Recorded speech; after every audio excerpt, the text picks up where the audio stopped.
오늘 백부장에 대한 거죠. 백부장에 대한 말씀은 대단히 중요합니다. 하나님은 우리의 영의 아버지신데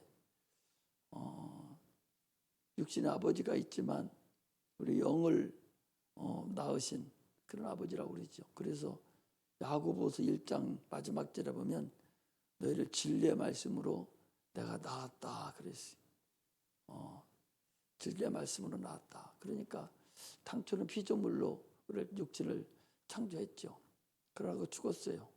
그래서 다시 예수 그리스도로 인해서 피 흘려 죽음으로 인해서 우리가 예수 안에서 성령으로 다시 거듭났습니다. 그래서 야고보 사도는 그것을 진리의 말씀으로 우리를 낳으셨다라고 이렇게 얘기하고 있습니다. 야고보서는 예수님의 젖동생이죠. 자기 형이 다 크는 것도 다 보고 자기 엄마하고 같이 젖도 같이 먹고 그런 것도 다 보고 그런 자죠. 집에서 형제들을 구원시키기가 왜 어렵냐 다 알기 때문에 자기의 잘잘못 자기의 핸디캡 이런 거 다 알기 때문에 그리고 가장 자기의 그 부족한 부분도 다 알잖아요. 그렇기 때문에 저런 것이 무슨 이렇게 할 수가 있어요. 그래서 어떤 집이든지 예수를 믿는 사람이 있으면 그 가정의 예수를 믿게 한다는 것이 참으로 어렵고 또 그 부모를 또 예수를 믿게 하는 것이 굉장히 어렵습니다. 그 인간의 육체 때문에 그렇거든요. 그런데 이 야고보 사도는 예수님이 계실 때는 예수를 안 믿었어요. 따라다니지도 않고 오히려 창피해서 예수님께서 복음을 전할 때에 마리아와 같이 예수를 데리러 올 때도 있었어요. 그럴 때 주님이 뭐라고 그랬어요? 누가 내 형제고 자매고 모친이냐? 하나님의 뜻대로 하는 자가 내 모친이고 형제고 자매다라고 말씀을 하셨죠. 그렇게 될 정도로 예수님이 계실 때는 살아계실 때는 믿지 않던 자가 마가의 다락방에서 이제 성령이 임했죠. 성령을 받고 난 다음부터는 참으로 무릎으로 살고 진리의 말씀을 낳았다고 그리고 얼마나 많은 그런 예루살렘의 그 감독으로 엄청난 일을 했어요. 그게 성령이 아니고는 불가능한 겁니다. 그렇게 우리를 낳았다. 자기 형님인데 젖동생이고 형님이죠. 그런데도 불구하고 자기 형님을 참으로 하나님께서 낳으신 하나님이라고 그렇게 고백을 해요. 그런 것이 어렵잖아요. 이것이 성령이 아니고는 하나님을 체험하지 않고는 그럴 수 없는 것이 바로 우리 신앙입니다. 오늘은 믿음에 대한 얘기인데 믿음이 뭐냐? 믿음이 도대체 무언가? 우리는 성경을 통해서 믿음을 배우고 또 우리 삶 속에서 하나씩 하나의 경험을 통해서 믿음을 배워나가고 있어요. 우리 신앙생활은 하나님의 주신 것으로만 하는 게 신앙생활이에요. 육체는 육체의 삶을 살지만 신앙생활이라는 것은 내 영이 활동하는 삶을 사는 걸 얘기합니다. 예를 들면 내가 지금 공부를 해요. 공부를 하는데도 내 영은 지금 영대로의 삶을 살아가는 거예요. 계속적으로 옆에 있는 자를 어떻게 전도를 하지? 내가 어떻게 무슨 얘기를 해서 처리할까? 이런 마음을 계속적으로 겉으로는 내가 세상살을 살면서도 영혼 죄를 감당하려고 몸부림치고 노력하는 것 이런 것들이 바로 신앙생활이에요. 영이 활동하는 거예요.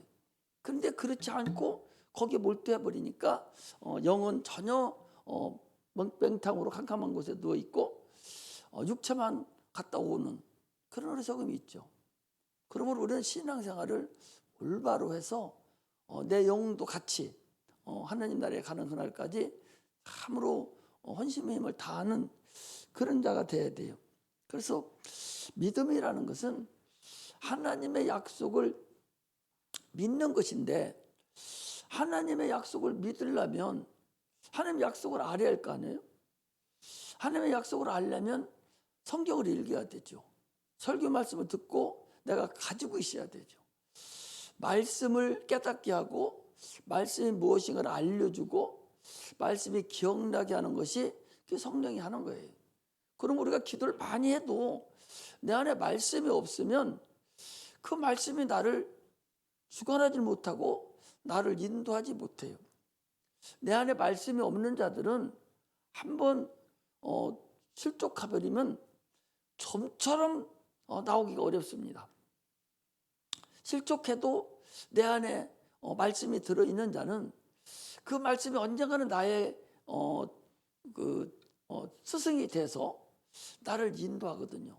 하나님 말씀은 운동력이 있어서 살았고 운동력이 있어서 우리 혼과 육과 영과 관절과 골수를 찔러 쪼개기까지 하고 우리 생각도 감찰한다고 그랬기 때문에 하나님 말씀 내 안에 있으면 언젠가는 성령의 역사함으로 인해서 다시 돌아오기가 쉬워요. 그 말씀이 내게 계명이 되고 나를 인도하기 때문에. 그런데 그 말씀이 없는 자는 한번 실족되면 참으로 일어서기가 어려움을 알 수가 있어요. 성령이 충만하고 하나님 말씀이 있는 자가 육체가 있기 때문에 또 실족할 수가 있어요. 그러나 그것이 문제가 아니라 그 안에 있는 하나님 말씀이 너에게 있느냐 없느냐가 그렇게 중요한 겁니다. 그래서 우리는 하나님 말씀을 자꾸 듣고 내가 성경 말씀을 읽어서 그것이 내 안에 들어와 있을 때 성령이 그를 통해서 역사를 하는 것을 우리가 알 수가 있습니다. 육체는 세상 것으로 산다고 성경에도 그랬어요.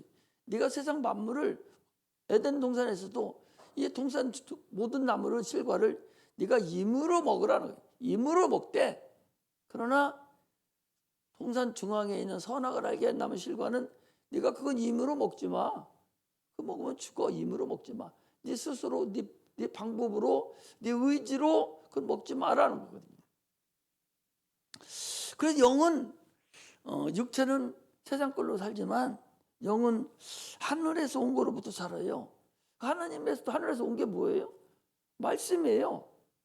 말씀인데 말씀이 육신으로 오신 분이 예수님이셔. 그러므로 예수로 살아요. 우리 영혼은 예수 그리스도로 사는 거예요. 예수가 뭐라고 했어요? 내 살을 받아 먹고 내 피를 받아 마셔라.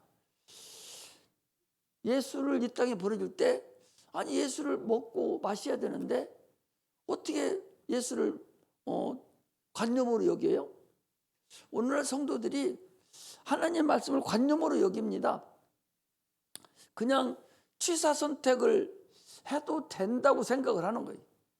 하나님 말씀이 육신으로 오신 분이 예수님이니까 하나님의 말씀을 취사 선택할 수 있는 것이 아니에요. 하나님 말씀은 명령이에요. 그대로 명령이야. 말씀이 육신으로 오셨어요. 주님이 뭐라고 했어요? 내 살을 먹고 내 피를 마셔야 양식으로 주셨거든요. 양식을 먹어야 되는 것이지 양식을 바라보고 구경만 하고 그것을 관념으로 여기고 취사 선택을 하도록 한 게 아니에요. 구약에 보면 6월절 날 그들이 양고기를 잡아서 그들이 먹되 뼈채 먹으라고 그랬어요. 가려내지 말라는 거예요. 푹 삶아서 뼈까지 다 씹어서 다 먹으라는 거예요. 그래야 너희들이 나가서 광야에 가서 살 텐데 거기 험한 곳에 사는데 이 기력이 떨어지잖아요. 그래 양고기를 먹으라는 거거든요. 그 뼈째 다 먹어버리라는 거예요. 그 양의 뼈가 뭐예요? 주님은 뭘로 오셨어? 하나님 어린 양으로 오셨잖아요. 예수님의 혈과 피 다 먹으라는 거예요. 그건 바로 말씀을 먹으라는 얘기인데 그 말씀을 왜 취사 선택합니까? 어떤 건 듣고 어떤 건 안 듣고 내가 스스로 판단해야 될 것이 아니라 내 영혼을 위해서 완전하게 다 먹여야 되는 것을 말합니다. 예수님을 통해서 성령을 보내줄 거 약속하시고 성령이 우리에게 지금 오셨어요. 우리는 지금 성령으로 일하는 거예요. 새 언약은 첫 언약은 율법이 첫 언약이죠. 첫 언약, 구언약이라고 그러죠. 옛 언약이라고 그러죠. 그건 이스라엘 백성에게 준 율법을 말해요. 그러나 새 언약은 뭐냐? 그게 복음인데 새 언약은 성령을 말하는 거예요. 성령을 받지 않으면 지금 세상이 어떤 세상입니까? 여러분 지금 세상이 영의 세상이에요. 성령을 받지 않고는 신앙생활 못 한다니까? 아니 성령 안 받고 세상을 어떻게 살아가요? 이 어려운 세상에 지금 얼마나 복잡한 세상입니까? 이 어려운 세상에 성령을 받지 않고 살 수 있다? 성령 받지 않고 신앙생활 한다? 불가능한 거예요. 성령 받지 않고 신앙생활 하는 사람은 언젠가는 넘어질 수 있고 하나님 나라에 들어갈 수 없을 수도 있어요. 그래서 반드시 성령은 우리가 받아야 된다는 걸 알아요. 그래서 성령으로 신앙생활을 하는 거예요. 그래서 고린도후서 1장 2절에 보면 우리에게 인치시고 그 보증으로 성령을 우리에게 주셨느니라 그랬어요. 성령으로 우리를 인쳤다는 거예요. 그리고 그 보증으로 우리를 인도해 주신다는 거죠. 이게 얼마나 중요한 거니? 성령으로 인쳐서 성령으로 우리를 한번 잘 읽어볼까요? 자,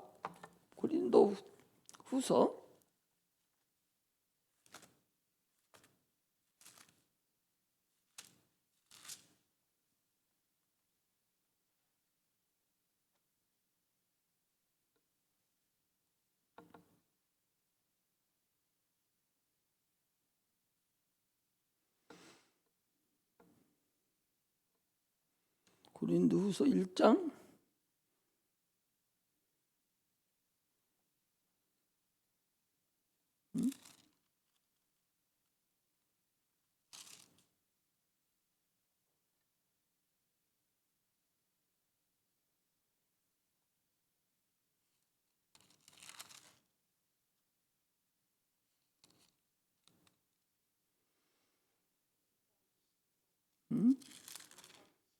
1장 22절. 자, 1장 22절 한번 읽겠습니다. 시작.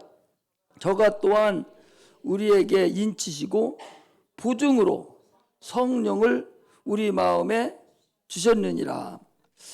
성령을 우리 마음에 주셨다. 인치셨다는 거예요. 그러니까 인쳤다는 것은 불도장을 찍었다는 거예요. 성령으로 도장 찍어서 너는 내 거다라고 표시했다는 거죠. 그런데 성령만 인치는 것이 아니라 이 디모데전서 4장 2절에 보면 거기는 화인 맞는다고 그랬어요. 마귀가 인쳐놓은 사람도 있어요. 그래서 가룟 유다 같은 사람은요, 가룟 유다는 요한복음 13장 2절에 거기 보면 이렇게 돼 있어요. 벌써 마귀가 벌써라고 그랬어요. 마귀가 벌써 예수를 팔려는 생각을 넣었다고 그랬어요. 이미 마귀가 인 딱 쳐서 화인 맞게 너는 내 거야. 다 도장 딱 찍어놓고 예수를 팔 마음을 넣었다는 그 벌써라는 소리가 나와요. 벌써라는 이미 마귀가 가룟 유다를 인쳤다는 거예요. 인쳐서 그를 예수를 팔려는 마음을 놓지 않도록 만들었다는 거죠. 이처럼 성령의 인치심을 받아야 되는 거예요. 이게 성령의 인침을 받지 않는 자는 어려워요. 그런데 오늘날 성령을 교단에서 성령 종말론을 얘기해서 성령은 예수님이 이 사복음 때 이 신약 시대죠. 그러니까 제자들이 성령을 받을 때 그때 성령이 종료됐다. 은사 종료를 선언하고 방언도 못하게 하고 성령을 인정하지 않아요. 얼마나 어려워. 지금 세상이 성령의 세상이에요. 우리가 구약시대 하나님 아버지가 역사했던 세상이라면 신약시대에 주님 오실 때는 주님 성자가 역사했던 시대예요. 그분이 가시고 지금은 성령 세대예요. 하나님의 영이 역사하는 시대인데 이 시대에 마귀가 얼마나 악랄한지 교회 큰 교단에서 성령을 종료시키고 은사를 종료시키고 방언도 못하게 하고 성령이 어딨냐라고 착각하게 만들고 있다는 거죠. 이게 말세가 이미 시작된 증거를 얘기하고 있어요. 그래서 마귀가 자기 양심을 화인 맞아서 많은 사람들에게 거짓말을 하게 한다는 거예요. 이게 마귀에게 인받는 사람이에요. 한번 보겠습니다. 디모데전서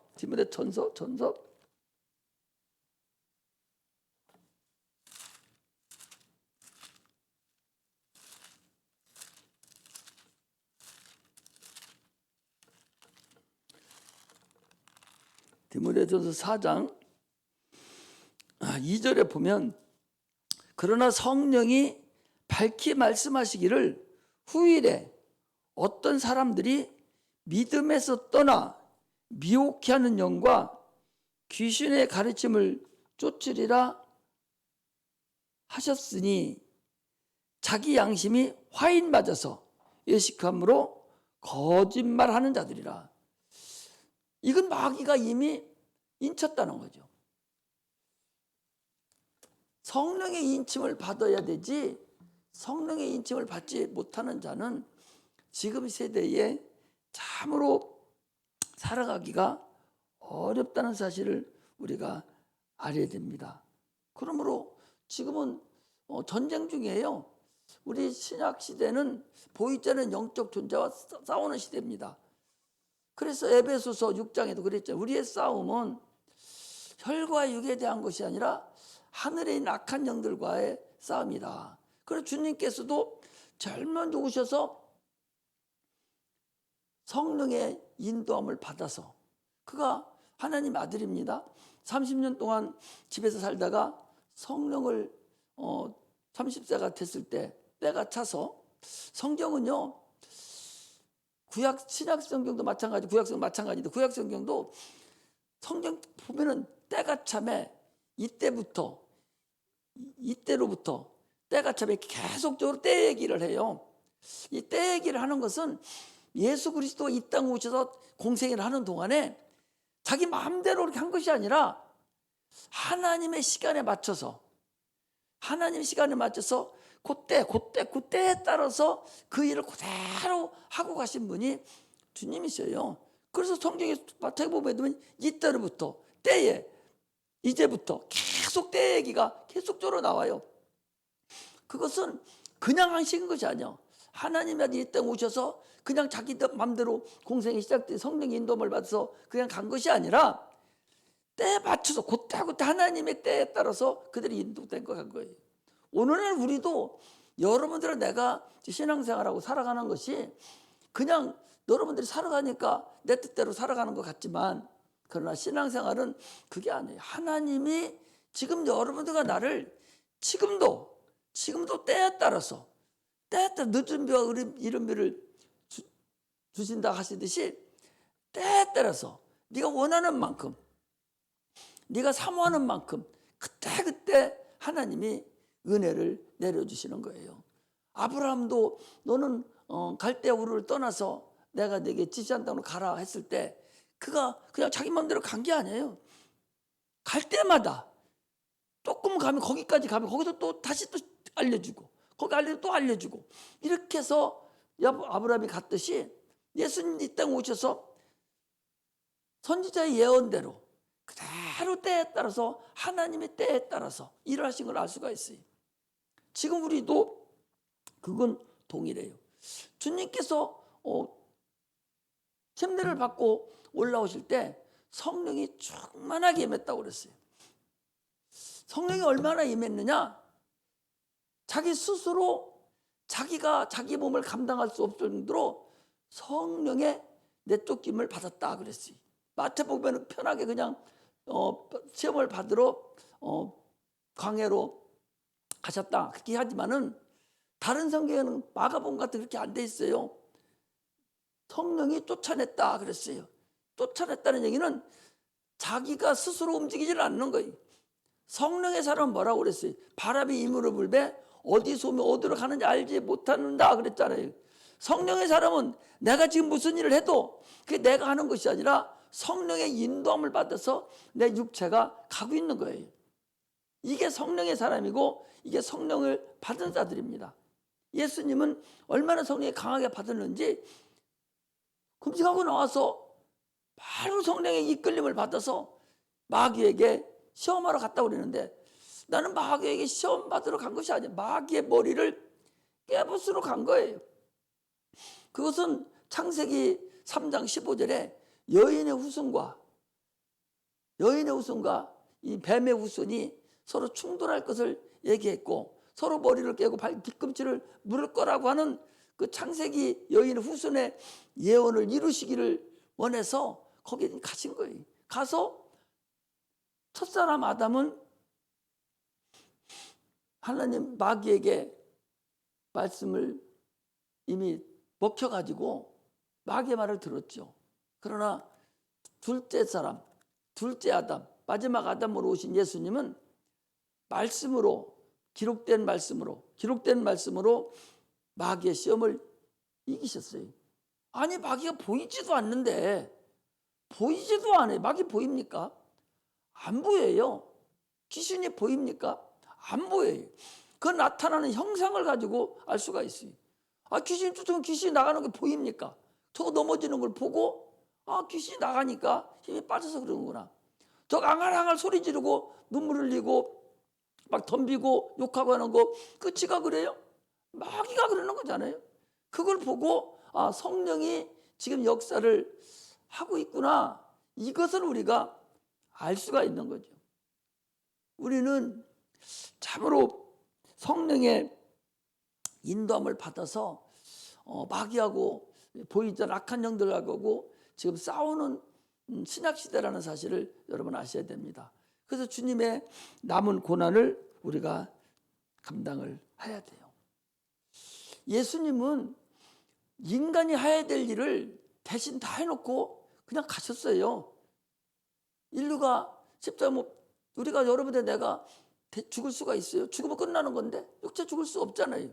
그래 주님이 대신 죽으시고 다 우리의 과거와 현재와 미래의 죄까지 다 짊어지고 죽었다니까. 죽으시고 가셨어요. 가시고 공로를 우리에게 주시면서 이제 성령을 너희들이 받아서 내 남은 고난을 너희들이 감당하라는 거예요. 그 일을 우리가 감당하는 겁니다. 이게 얼마나 소중하다는 사실을 우리가 알고서 신앙생활을 하시기를 주의 이름으로 축복합니다. 오늘 본문은요, 믿음이 무엇인가를 지금 알려주는 것인데, 여기 우리 집 하인이 중풍병으로 지금 병이 들어서 죽게 되었나이다 이렇게 얘기하고 있잖아요. 그런데 다른 성경에는 아들이라고 나왔어요. 구약 성경에는 아들도 종이라고 그랬어요. 유대 사람들은 아들도 종으로 여겼어요. 그러나 아들로 보는 것이 더 낫습니다. 왜냐하면 이게 백부장인데, 백부장이라는 것은 100명을 거느리고 있는 한 중대장급 되는 지휘관이에요. 지금 우리로 말하면 소위 정도 중위나 소위 이런 위관급 장교들이 하고 있는 그런 건 100명, 150명 이렇게 데리고 있는 중대장급 이렇게 되거든요. 분대장이 12명, 7명 데리고 있고요. 소대장이 7명이 1급이 120명 정도. 그러니까 그 소대를 또 7개를 가지고 있으니까 150명 넣었겠네요. 그러면 어쨌든 100명 가까이를 가지고 있는 그런 군인인데, 그 군인이 하인이면은, 여기서 하인이라면 이 백부장이면은 하인이면 로마 사람이잖아요. 로마에서 지금 이스라엘을 지금 점령군인데, 점령군의 하인은 이스라엘 사람이잖아요. 그 점령하고 있는 나라 백성의 하인인데 그까짓 거 뭐 그냥 죽으나 마나 상관없잖아요. 그런데 내둥이 죽게 되었다고 고쳐달라고 할 정도가 됐다는 얘기는 우리가 봤을 때 아들로 보는 것이 좋아요. 다른 성경에 또 아들로 되어 있으니까. 그래서 이 백부장이 이제 아들을 고쳐달라고 했을 때 우리는 먼저 이걸 알아야 되죠. 아들의 의지는, 이 아기의 의지는 엄마한테가 있어요. 그러니까 빵살부터 시작해서 한 6살, 7살까지는 엄마의 의지가 다 들어가 있죠. 대부분의 엄마가 감기 걸리면 애까지 감기 걸려요. 옮아서 그런 것 같지만 그렇지 않습니다. 영적으로 보면 같아요. 같은 한 터울에서 같이 사는 거예요. 엄마 의지가 아기까지 그대로 왔다 갔다 하고 같이 살아다니는 거예요. 그러나 7살에서 사춘기가 될 때까지 한 12살까지는 엄마도 반 있고 아빠도 어느 정도 반 정도가 있어요. 그래서 그 이후 7살 넘어서부터 아버지가 예수 안 믿는 사람이 있을 때는 걔가 사춘기가 아주 심하게 온다는 걸 알 수가 있어요. 그것을 제대로 이루지 못하기 때문에 사춘기가 어려워져요. 그래서 사춘기를 아주 심하게 그 사춘기를 이루죠. 왜 아버지 어머니가 다 예수를 믿는 자라면 참으로 그 핏줄이 그 신앙의 영적인 과정이 굉장히 좋거든요. 그래서 참으로 그 사춘기도 스무스하게 잘 넘겨갈 수 있는데 그렇지 않은 상태에서는 사춘기도 어려워요. 그래서 아버지 반 엄마 반 이렇게 해서 가지만 사춘기가 지나고 나서부터는 그때는 이제 지 의지가 발휘가 시작되는 거예요. 그 자기가 세상을 맛보니까 자기 의지대로, 그때는 부모 말도 안 듣죠. 그전에는 부모 말을 꼼짝못하고 들어요. 그러나 그 이유가 지나면은 자기 의지로 이제 세상을 살아가려고 애쓰기 때문에 의지가 안 되죠. 그 부모가 중요합니다. 몽학 선생이라고 그러죠. 유대인들은 아버지가 유대인이고 엄마가 이방인이면 그 자녀가 유대인이 아니에요. 그런데 엄마는 유대인이고 아빠가 이방인이란 말이에요. 그러면 그 자녀는 유대인이라고 쳐요. 왜? 엄마가 자녀를 가르치는 것이 그렇게 거기는 몽학 선생이라고 해서 중요하기 때문에 그래요. 모세가 그렇지 않습니까? 모세가 궁전에서 살 때 그 엄마가 요게벳이라는 엄마가 그 자기 나라의 율법을 가르치고 얼마나 잘 가르쳤겠어요. 그래서 그걸 큰 그릇으로 만드는 걸 볼 수가 있고, 또 디모데라는 사람도 나와요. 그건 애조부부터 시작해서 참으로 믿음의 가정에서 자라난 자입니다. 그리고 또 누가 있어요? 여기 보면은 사무엘이라는 사람도 나옵니다. 사무엘도 사무엘의 아버지는 그렇지 않지만 거기는 그래도 유대인 사람들은 다 할례를 받은 자들이니까 그래도 엄마가 믿음이 기도의 사람이잖아요. 얼마나 기도를 많이 했겠어. 생각해 보셔봐. 그 기도해가고 난 아들인데, 그러니 그가 영이 열리고 그래서 사무엘이 어떻게 보면 사사가 될 수도 있고 2명의 왕을 기름 부은 자가 이 사무엘이에요. 이 정도로 대단한 자잖아요.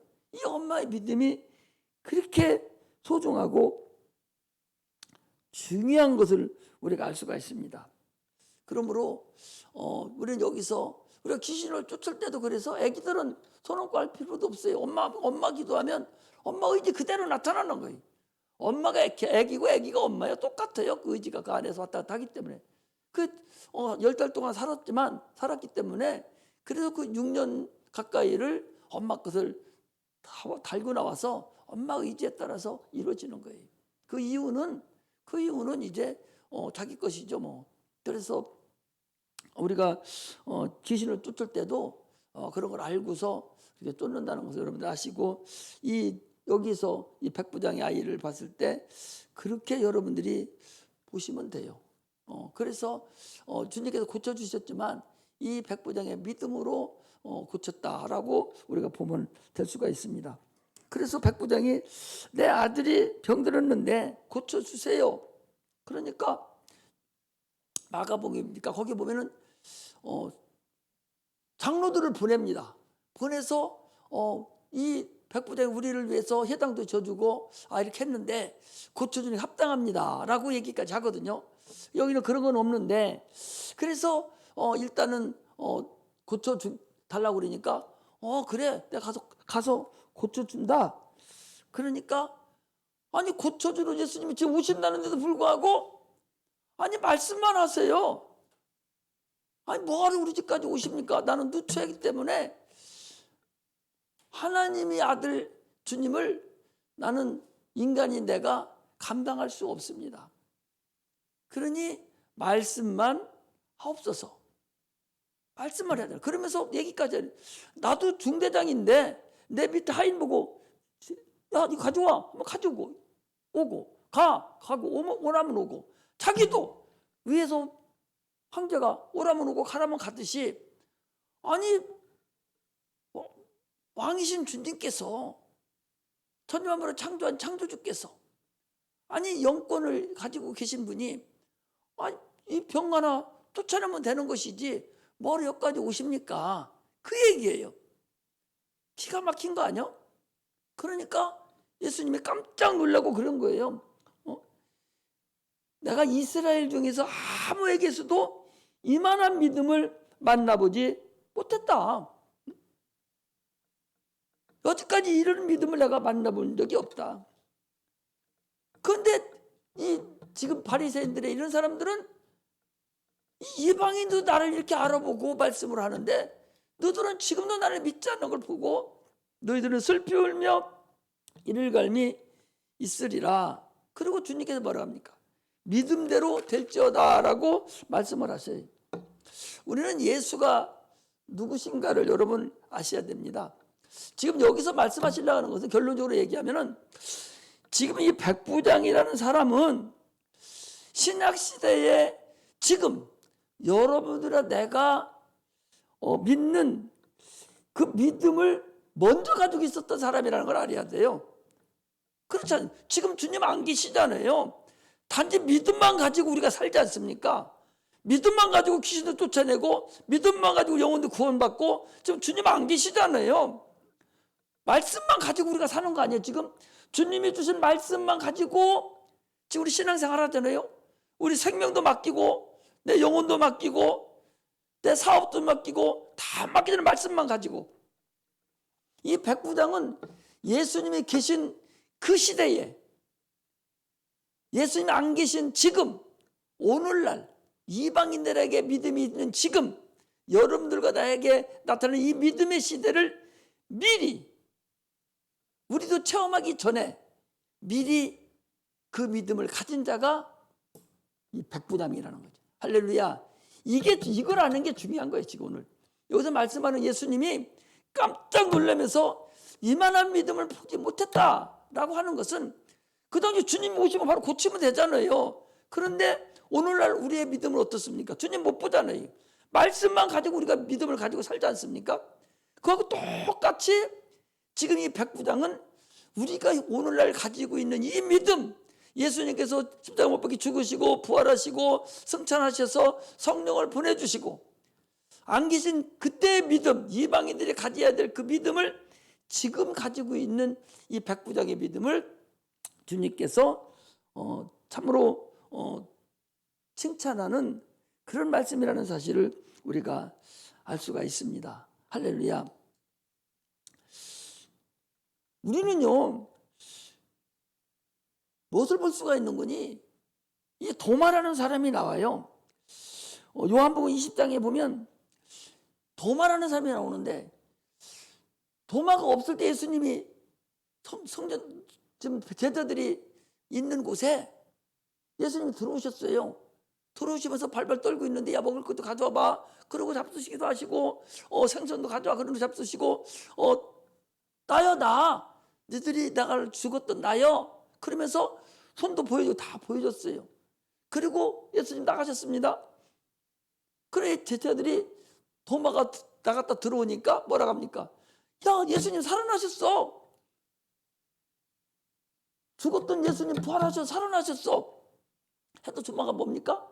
안 믿어요. 나는 주님이 오셔서 내 눈으로 똑바로 쳐다보고 내가 손자국에다 손을 넣어보고 옆구리 칼자국도 넣어봐야 내가 그래야 나는 믿겠다고. 그리고 나서 얼마 있다가 다시 도마가 있을 때 제자들에게 또 나타났습니다. 나타나서 도마를 불러내는 거예요. 야 도마야 너 이리 와봐. 내가 못 받겠든 못 잡지도 봐. 여기 옆구리 칼자국도 봐. 그러니 도마가 뭐랍니까? 나의 주 나의 하나님이십니다 라고 고백하니까 주님 뭐라 합니까? 너는 나를 보고 믿느냐? 보지 못하고 믿는 자가 더 복이 있다 그랬어요. 그건 오늘날 우리를 얘기하는 것이거든요. 이처럼 이 백부장이 지금 그런 믿음을 가지고 있다는 거예요. 성령으로 그 믿는 사람들의 그 믿음을 예수님이 살아계실 때 이 백부장은 그걸 보여준 자예요. 이것을 주님께 칭찬하는 거예요. 우리의 믿음은 참으로 소중합니다. 예수는 누구예요? 예수님은 하나님의 자존심입니다. 우리가 믿는 건 누구를 믿어요? 예수를 믿는 거예요. 하나님 주신 믿음으로 주신 자가 누구요? 예수님이요. 믿음의 주요 온전케 하신 이인 예수를 바라보자. 히브리서 12장 그랬잖아요. 믿음의 주요. 주요가 뭐예요? 주인이라는 거예요. 믿음의 주인이신 예수를 바라보자. 예수가 믿음의 주인이에요. 너 믿음이 있느냐? 그 소리는 너 예수가 네 안에 있어? 너 예수가 있어? 그 소리는 너 믿음이 있어? 하고 똑같아요. 우리가 믿음 하지만 나 믿음이 없어 그러면 너는 예수가 너 안에 없는 거예요. 예수 없으면 천국 갈 수 있어요? 못 가요. 우리 하늘나라 천국 가는 것은 오직 믿음으로만 가는 거예요. 믿음으로만. 우리의 공로로 가는 게 아니에요. 우리의 공로는 가서 상급 받는 것을 사용하는 것이지 믿음은 오직 예수, 오직 예수, 오직 예수로만 그 믿음으로만 구원을 받는 거예요. 믿음에만 의롭다 인정을 받는 거예요. 의인만 천국에 들어가는데 예수님만 의인이에요. 의인이 아닌 데는 누구도 못 가요. 우리가 어떻게 의인입니까? 죄인이지. 예수를 믿음으로 인해서 의롭다고 인정을 해주는 거예요. 그래서 예수를 믿으면 의인이 되는 거예요. 의에 대하라면 내가 아버지께로 가니 너희가 나를 보지 못하며. 세상에는 의인이 주님 한 분뿐인데 그분이 아버지께로 가기 때문에 세상에서는 이제 의인이 없다라는 것을 주님이 지금 말씀을 하시는 거예요. 이처럼 우리는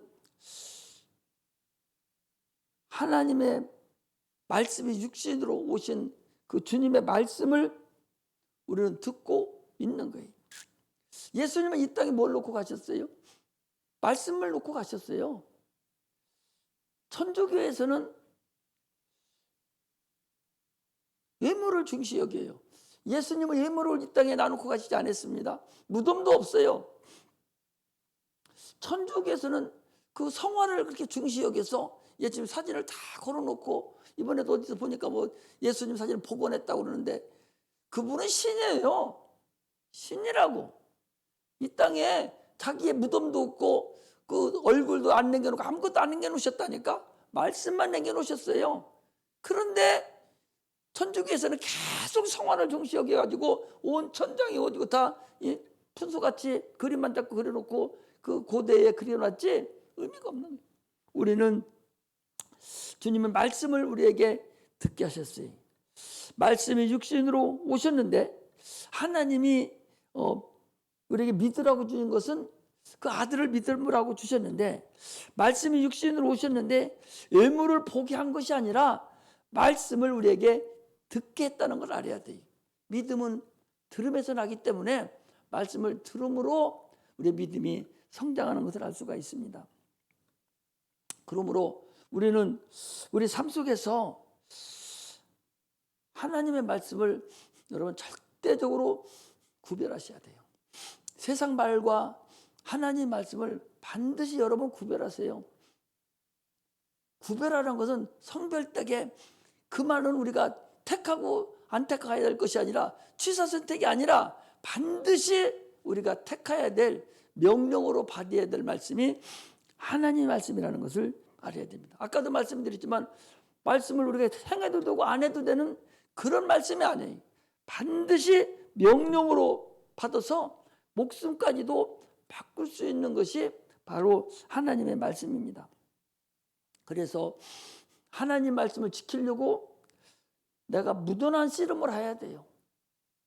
하나님 말씀을 지키려면 얼마나 내가 많은 상태에서 내가 하나님 말씀을 지키려고 얼마나 싸움을 하냐 말이죠. 막 육체가 싸움하는 게 아니지 않습니까? 오늘도 여기 참석하려고 같은 노력을 다 해야 하잖아요. 과연 가도 돼? 갈 필요 있어? 계속 그 말씀 하나 말씀을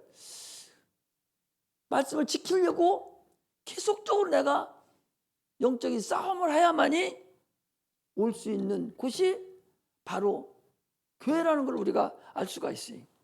그러므로 믿음의 선한 싸움을 우리는 하는 거예요. 말씀을 위해서 믿음의 선한 싸움을 하는 거예요. 이 말씀 때문에 믿음의 선한 씨름을 하는 자들을 하나님 그 자존심을 하나님은 지켜준다는 거예요. 그런 하나님의 자존심을 지키는 자로서 하나님도 그들을 지켜준다는 사실을 알아야 돼요. 말씀 하나를 내가 지키려고 그야말로 육체가 어려움을 당하고 육체가 힘든 일을 당하고 내가 어렵다 할지라도 그 말씀을 지키려고 무던한 애를 쓰면 하나님의 자존심이 살아난 거잖아요. 선택을 해버렸으니까. 선택함과 동시에 하나님이 그를 지켜주고 인도한다는 사실을 우리가 알아야 돼요. 결코 하나님 말씀을 여러분 무시해서는 안 됩니다. 절대적으로 하나님 말씀을 무시해서는 안 돼요. 하나님 말씀 무시한 사람이 누구예요? 사울왕이라는 사람이잖아요. 사무엘상 15장에 보면 거기 그랬어요. 왕이 하나님 말씀을 버렸으므로 하나님께서도 왕을 버려 왕이 되지 못하게 하였나이다. 사무엘이 가서 알려줘요. 사울에게 얘기한다니까.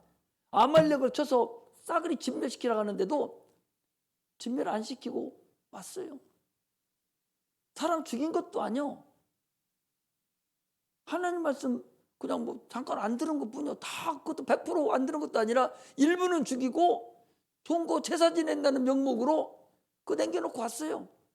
그런데 그걸 하나님은 순종은 제사보다 낫다. 하나님 말씀을 듣는 것은 사술에게 전하는 것보다 낫다. 이렇게 주님이 말씀하시면서 내게 아니 많은 이스라엘 사람 중에서 사울왕을 택해서 왕을 시켜놨으면 왕 시킨 그분의 말을 들어야지. 누구 말을 들어? 여러분들이나 나도 마찬가지예요. 세상에 많은 사람들 중에 하나님이 자녀를 만들어 놨으면 그분의 말을 들어야지. 이제는 들어야 할 거 아니에요. 그런데 세상 사람들은 예수 말씀을 무시하고 그를 십자가 못 박고 죽였어요. 그런데 교회가 예수 믿는 자들이 하나님 말씀을 무시한다면 여러분 어떻게 하겠어요? 갈 길 없잖아요. 소망이 없는 거예요. 별거 아닌 것 같아도 대단히 중요하다는 거예요. 하나님 말씀 알으면 내 안에 들어와서 항상 전쟁이 벌어져요. 어떻게 할까? 내가 선택에 항상 내 의지가 무엇을 선택할 것인가를 계속 싸움하는 거예요. 내 마음하고 싸움하는 거예요. 이스라엘 백성들은 광야에 나가서 육체가 싸움을 했습니다. 눈에 보이는 거 하고 길이 나쁘고 먹을 것이 없고 기후가 안 좋고 막 해서 육체가 싸움을 했지만 지금 우리는 육체가 싸움하는 게 아니에요. 내 마음하고 싸움하는 거라니까. 악한 마귀는 계속적으로 악한 마음을 주잖아요. 자꾸 세상 풍습을 따라가도록 하잖아요. 그쪽 따라가도 된다고 계속적으로 설득하잖아요. 그러니 하나님 말씀과 마귀가 주는 세상 그 논리하고 계속적으로 내가 부딪혀서 계속 싸워야 된다는 것을 성경은 지금 그걸 얘기하고 있는 것이죠. 이게 그래서 신약은 영적 싸움이라는 거예요. 많은 사람들은 착각을 해요. 기도를 하라게도 육체가 죄진 거 이거 놓고 몸부림치는데 그건 주님이 다 해결했다니까. 육체 문제는 다 해결했어. 그거 가지고 애타고 할 거 없어. 그건 한번 기도하면 끝이요. 하나님도 그걸 알아요. 뭘 놓고 기도해야 되냐? 하나님과의 관계를 놓고 기도하라니까. 율법 가지고 그거 내가 누구를 싸움하고 뭐 사기치고 잘못 이거 가지고 할 거 없어. 살인하고 시기하고 질투하고 간음하고 이건 육체적인 일이라니까. 이건 육체적인 율법을 주님이 완성하셨어요. 주님이 때 오신 게 뭐 육체를 완성했잖아요. 율법을 완성하셨다니까. 그럼 우리는 뭐 기도를 해야 하냐? 하나님과 관계에서 기도를 해야 된다니까. 아니 내가 주님을 내 안에 모시기를 싫어한 걸 기도하라고요. 예배 드리기 싫어하잖아. 기도하러 오는 걸 싫어하잖아요. 말씀 듣기를 싫어하잖아요. 하나님 성경 말씀 읽기를 싫어하잖아요. 이런 걸 놓고 기도해야지. 이런 거. 하나님과 나의 관계에서 과연 하나님 말씀이 내가 지금 어떻게 하고 있는가? 여기를 놓고 눈물을 흘리고 기도해야 돼. 보니까 오늘 잘못한 것도 없어. 이러니까 눈물 한 방울 안 나오는 거예요. 그런데 주님 뭐라 하겠어요? 창세기 보면 뭐라 합니까? 마귀가 뱀이 와서 그래요. 선악과를 먹으면 너 하나님같이 돼. 선악과 뭐 하나님같이 된다는 거예요. 생각해 보니까 하나님같이 되는 건 뭐예요? 하나님 없어서 되는 거 아니야? 나도 하나님이니까. 그건 뭐예요? 나 스스로 산다는 거 아니야? 하나님 없어서 나 스스로 살겠다는 거 아니야? 그럼 스스로 살겠다는 건 뭐하냐? 우리는 반드시 하나님으로만 살아야 돼요. 그리스도인은 하나부터 천가지 만가지 다 하나님의 도움으로만 살으려고 하는 자가 우리 그리스도인입니다. 하나님의 도움으로 살지 않을 바에는 예수 안 믿어야 돼. 뭐로 믿어? 하나님의 도움으로만 살려고 하는 자가 그리스도인이고 하나님이 기뻐하는 자예요. 그런데 하나님 없이 스스로 살려고 하는 자가 있단 말이에요. 그게 뭐예요? 기도하지 않는 거잖아요. 기도하지 않는 건 뭐예요? 오늘 하루도 나 스스로 살 수 없어요. 아니 오늘 여러분 유튜브 안 봤어? 서세원이라는 사람 그 코미디언 있잖아요. 아니 캄보디아에서 몸이 아픈 게 아니라 기력이 빠지고 하니까 닌기를 맞으러 가. 닌기를 꽂으니까 바로 죽어버렸어요. 소스코사로. 소세원이 못 봤어? 아니 어디 많이 아파서 그런 게 아니라 닌기를 꽂았다니까. 그 죽어서 지금 뭐 온다고 그러잖아요. 살았다고 벌써 하나님의 도움이 없으면 우리는 살 길이 없어요. 그런데 오늘 하루도 살려면 기도해야 할 거 아니야? 하나님 나 살 수 없어요. 하나님 살려줘야 내가 살 수가 있고, 하나님 살려줘 공부도 할 수 있고 사업도 할 수 있고 나 이렇게 다 할 수 있습니다. 이거 기도해야 되지 않아? 기도하지 않는 건 뭐예요? 나 스스로 살겠다는 거 아니에요? 하나님 당신 없어도 내 지혜로, 내 육신의 건강함으로, 내 지식으로 내가 살 수 있습니다. 이거 아니에요? 이걸 놓고 통회하고 자백하고 기도해야 되는 거예요. 이것만 놓고 해도 하나님 얼마나 무시한 거예요? 기도하지 않은 것이 얼마나 하나님을 무시한 거냐 그야말로. 지가 하나님같이 잠깐 행세한 거 아니에요? 기도하지 않은 사람 자기가 하나님을 행세한 거 아니에요? 마귀 행세한 거 아니에요? 마귀가 그랬잖아요. 하나님 우별에 올라서려고 한 거 똑같이 뭐예요? 그런 걸 놓고 기도해야 돼. 육체적인 것은요, 잘못한 거 있으면 내가 그냥 고쳐서 행하면 돼요. 저 행하면 된다니까. 사기 쳐서 앞으로 사기 안 치고 살아가면 돼. 그거 잘못했다고 하고. 그러면 되는 거예요. 그걸로 또 육체가 있으니까 정욕 덩어리잖아요. 육체가 또 육체 정욕이 없으면 어떻게 살아가요? 살아갈 능력이 없으면 어떻게 살아요? 그게 정욕인데 살아갈 능력이 없으면 못 살잖아요. 그럼 살다 보면 또 죄를 져요. 또 회개하고 또 그 길 안 가려고 노력하면 돼요. 그러나 영적인 것은 하나님과 관계되기 때문에 반드시 기도해서 살아가야 돼요. 이것이 우리 신앙생활의 기본이라는 사실을 이제는 좀 조금 업그레이드 되게 장성한 분량에 올라갈 수 있는 그런 믿음까지 가야 됩니다. 그래서 하나님 없이 살아간다가 여러분들 나도 마찬가지죠. 그거 놓고 계속 기도하고 회개하고 그래야 돼요. 육체는 살았다고 볼 수 없어요. 나도 그거 보고 깜짝 놀랐어. 아니 멀쩡한 사람이 닌게로 꽂았는데 석고사로 죽은 거예요. 내가 40일 금식 끝나고서 다 죽어가가지고 막 먹는 대로 토하고 그래요. 그래서 저 병원에 싣고 가가지고서 닌게를 딱 꽂았는데 닌게를 꽂은과 동시에 침대가 위로 올라가고 막 빙빙 막 세상에 돌아가는 막 그 삼투작용이 일어나는 모양이에요. 죽는 줄 알았어요. 그렇게 하다 죽는 모양이더라고. 오늘 저 사람 죽었다가 걸리라고 아까도 그랬어. 내가 그때 금식 끝나고서 다 주고 갈 때 닌게를 딱 꽂으니까 확 막 정신이 돌더라고. 그리고 한참 막 정신을 몽롱해지고 막 이제 막 근데 아버님 와가지고 막 울고 짜고 난리치고 막 돌아가니까 침대 누워있는 침대가 위로 가고 돌아가고 이달리치고 지구가 막 이달리치는데 정신이 하나도 없더라고. 그 아들이 와가지고 장모님 와가지고 막 울고 목사님 저 고발한다고 난리치고 그걸 난리치는데 아마 그렇게 된 것 같아요. 육체는 여러분 별거 아니요. 내일 어떻게 될지 몰라. 아파서만 죽는 것도 아니요. 닌기를 꽂아 듣고 아무것도 아닌 상태에서 그냥 갈 수 있는 게 육체요.